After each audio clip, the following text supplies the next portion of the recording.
নমস্কার, জয় মা ভবতারিণী। একটি নতুন এপিসোড নিয়ে আপনাদের ইউটিউব চ্যানেল অ্যাস্ট্রো শ্রী সৌরভে আমি চলে এসেছি একটি নতুন তথ্য, একটি গুরুত্বপূর্ণ আলোচনার জন্য। আলোচনার পূর্বে এখন অবধি যারা চ্যানেলকে সাবস্ক্রাইব করেননি তারা অবশ্যইভাবে চ্যানেলকে সাবস্ক্রাইব করুন।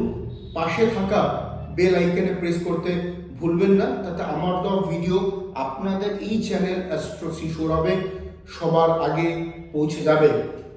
আজকে আমরা আলোচনা করব যে কালা জাদু, ব্ল্যাক ম্যাজিক যেটাকে আমরা বলি, সেই ব্ল্যাক ম্যাজিক আদৌ তার কোনো অস্তিত্ব রয়েছে কিনা, ব্ল্যাক ম্যাজিক আদৌ হয় কিনা, হলে কি করণীয় রয়েছে আমাদের।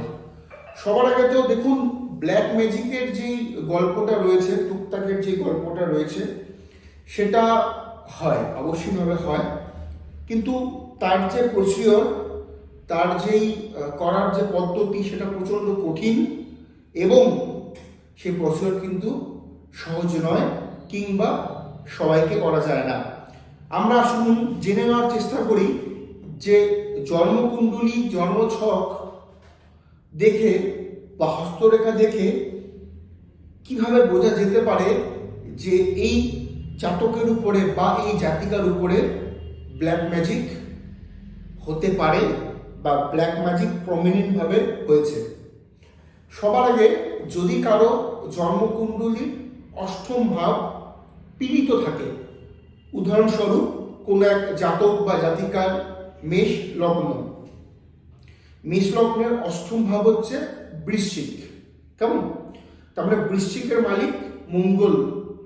এবার সেই অষ্টমপতি মেষ লগ্নের অ্যাসপেক্টে যদি এটা হয়ে থাকে, মেষ লগ্নের অ্যাসপেক্টে অষ্টমপতি হচ্ছে মঙ্গল, সেই অষ্টমপতিকে পীড়িত থাকতে হবে। কিভাবে পীড়িত থাকতে হবে?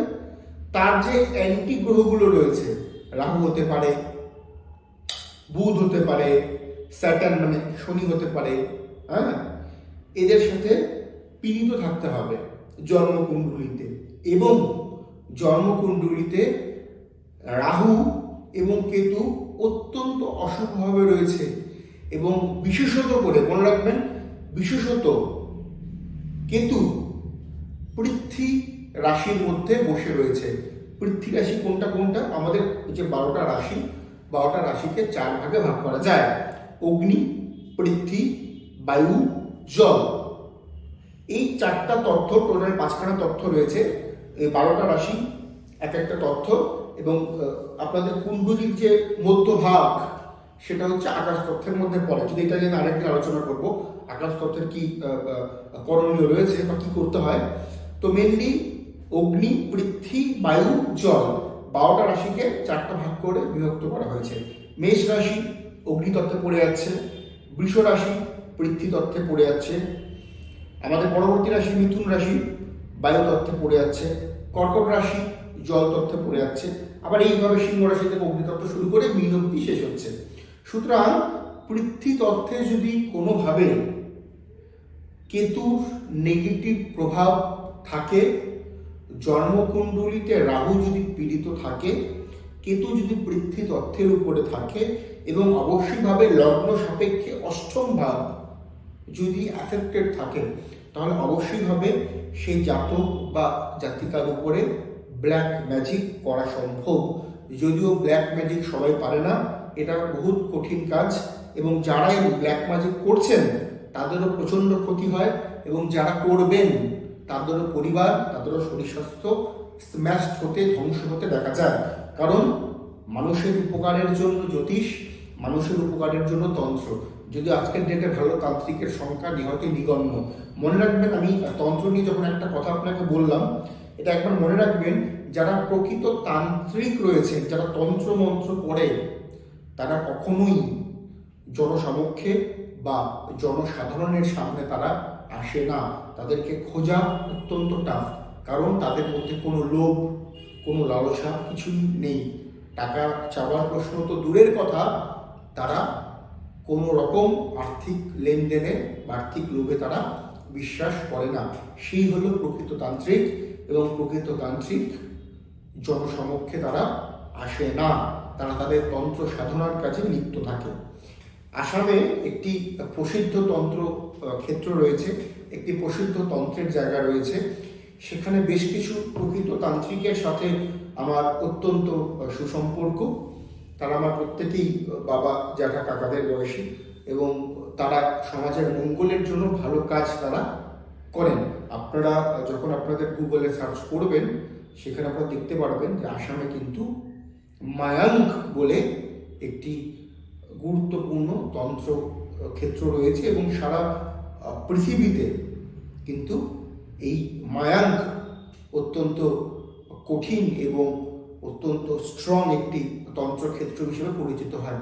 তবে ওখানে গিয়ে কারো ক্ষতি করা বা কারো কিছু করা এগুলো কখনোই ওখানে লোকজন যারা রয়েছে তারা করে না। তো যাই হোক, জন্মকুণ্ডলীর অষ্টম, জন্মকুণ্ডলীর অবস্থান করা রাহু এবং পৃথ্বী তত্ত্বের উপরে কেতুর অবস্থান থাকলে সেই জাতক বা জাতিকারা ব্ল্যাক ম্যাজিকের শিকার হয়। তাদের উপরে লোকের তাড়াতাড়ি চোখ লেগে যায়, তাদের শত্রুতা বৃদ্ধি পায়, এবং সেখান থেকে সমস্যা এবং কালাজাদু করলে কিন্তু শরীর স্বাস্থ্য থেকে শুরু করে কেরিয়ার স্ম্যাশড হতে লক্ষ্য করা যায়। এবার যদি কালাজাদু প্রকৃতপক্ষে কেউ ভুক্তভোগী হয়ে থাকেন, জ্যোতিষ এবং তন্ত্রে তার প্রতিকার রয়েছে, তার সঠিক প্রতিবিধান রয়েছে, সেগুলো যদি করা যায় তাহলে কিন্তু অবশ্যইভাবে সেই তন্ত্র থেকে, সেই অশুভ তন্ত্র থেকে বেরোনো সম্ভব। এবং ভিডিওটা শেষ করার পূর্বে আমি একটি বিশেষ কথা আপনাদেরকে বলে রাখছি। অনেকে আপনারা বুঝে না শুনে তান্ত্রিকদের কাছে যান, আপনারা প্রতারিত হন, এবং তান্ত্রিকরা এইভাবে আপনাদেরকে বশীভূত করে রাখে যে আপনারা কিন্তু সর্বশান্ত হয়ে যাচ্ছেন। এইভাবে হাজার হাজার লাখ লাখ ফ্যামিলি কিন্তু সর্বশান্ত হয়ে গেছে। সুতরাং তান্ত্রিকের কাছে যাওয়ার আগে একটি কথা মাথায় রাখবেন যে প্রকৃত তান্ত্রিক সে জনসাধারণের সামনে আসে না, সে কোনো রকমের অর্থের ডিমান্ড করে না।